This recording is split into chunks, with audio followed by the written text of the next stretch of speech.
Hi everyone. நம்ம இப்போ பார்க்க போகிறது ஐஏவி வாஷிங் மிஷின் தான். அதாவது இது 2 டைப் ஆஃப் வாஷிங் மிஷின் இருக்குது. இது ஃப்ரண்ட் லோடில் பார்த்தீங்கன்னா வித்தவுட் டிஸ்பிளே, வித் டிஸ்பிளே. நம்ம பார்த்துன்னு இருக்கிற போர்டு பார்த்தீங்கன்னா வித் டிஸ்பிளே போர்டு. இது கம்ப்ளைண்ட் நம்மக்கிட்ட வந்தது எஸ்எம்பிஎஸ் ஒர்க்கே ஆகலை. அதாவது இது டிஸ்பிளே பார்த்துருக்கும் பார்த்தீங்களா, ஜஸ்ட்டு ஒரு ஆரஞ்சு கலர் லைட்டு வந்து போயிடுச்சு தவிர நெக்ஸ்ட்டு எந்த ஒரு ஆக்ஷனுமே இல்லை. இப்போ இது நம்ம கம்ப்ளீட்டாக ரெடி பண்ணியாச்சு. ரெடி பண்ணிட்டு தான் இப்போ ஆன் பண்ண போகிறோம். ஆன் ஆகுதாலையும் பார்க்குறோம். இப்போ பார்த்தீங்கன்னா மைண்ட் சப்ளை ஆன் பண்ணியாச்சு. ஆன் பண்ண உடனே இல்லை ரொட்டேட்டிங் இருக்கும், நாப் இருக்கும். நாப் ஜஸ்ட் நீங்கள் ஒரு ரொட்டேஷன் கொடுத்தீங்கன்னா டிஸ்பிளே வரும்.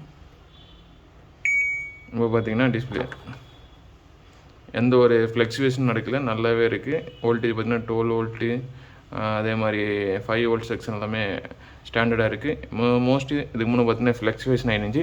12 வோல்ட்டு வோல்டேஜ் கரெக்டாக இருந்துச்சு. பட் 5 வோல்டேஜ் பார்த்தீங்கன்னா ஃப்ளக்சுவேஷன் நடந்துருந்தது.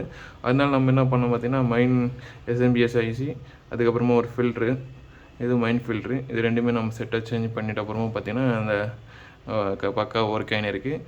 இது 2 ஐட்டம் தான் நம்ம சேஞ்ச் பண்ணது. ஓகேங்களா? இதை ஐஏபி பொறுத்த வரையும் மோஸ்ட்டு ஒர்க் பார்க்குறது ரொம்ப டஃப்பாக தான். எதனால பார்த்தீங்கன்னா மேலே ஃபுல்லாக குளூ ஊற்றிட்டு இருப்பாங்க. அதே மாதிரி பின்னாடி பிளாஸ்டிக் போட்டு மோல்டிங் பண்ணாலும் அது கட் பண்ணி தான் நம்ம எந்த ஒரு ஒர்க்கும் பார்க்க முடியும்.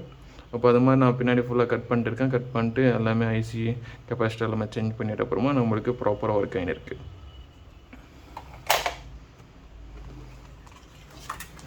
இப்போ பார்த்தீங்கன்னா இது பேக் சைடு நம்ம ஃபுல்லாக கட் பண்ணி எடுத்த அப்புறமா தான் ஒர்க்கே பார்க்க முடியும், இல்லைனா ஒர்க்கே பார்க்க முடியாது. அப்போ நம்ம அதெல்லாமே ப்ராப்பராக முடிச்சுட்டு இப்போ பார்த்தீங்கன்னா போர்டு ஃபுல் ஒர்க்கிங் கண்டிஷனாக இருக்கனால எல்லாமே ப்ளேஸ் பண்ணிட்டு நான் பக்காவாக கஸ்டமருக்கு கொடுக்கணும். அதனால் இதெல்லாமே ப்ளேஸ் பண்ணிட்டு மேலே குளூ போட்டு ஃபுல்லாக கம்ப்ளீட் பண்ண அப்புறமா தான் நான் கொடுப்பேன். குளூ அந்த சீலிங் போட்டு கொடுக்கணும், இல்லைனா தண்ணிக்கு உள்ளே போய் ஷார்ட் ஆகிறதுக்கு வாய்ப்பு இருக்குது. சரி, இந்த மாதிரி எந்த ஒரு ப்ராப்ளம்னாலும் நம்மளால் ரெடி பண்ணி கொடுக்க முடியும். Thank you friends.